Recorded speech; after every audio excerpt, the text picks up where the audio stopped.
ไตล์เธอยิ้มมาทีโดนใจละลายเธออันตรายปากไม่ตรงกับใจโทรไม่งามไม่ไล่ผู้ชายผิวดำมันก็จะตายไม่มองไม่ได้เธอเป็นคนง่ายๆสูงยาวและมีสไตล์เธอยิ้มมาทีโดนใจละลายเธออันตรายปากไม่ตรงกับใจโทรไม่งามไม่ไล่ผู้ชายผิวดำมันก็จะตายไม่เจอกันนานเป็นไงบ้างเป็นจังใดนางหัวใจของอายังสมสารคอยเธอมานานคิดฮอดบ่นอละคำแพงอายมักเจ้าแหงหัวใจของพี่มันเต้นแรงให้ตายก็ยอมแทนเธอเข้ามาทางสายที่9 นาฬิกาก็เลยเข้าตาขอโทษไม่ได้เจตนาฉันจะบ้าตายในตอนที่เธอชอบมามองเลยใกล้ไป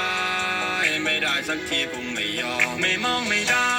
เธอเป็นคนง่ายๆสูงยาวและมีสไตล์เธอยิ้มมาทีโดนใจละลายเธออันตรายปากไม่ตรงกับใจ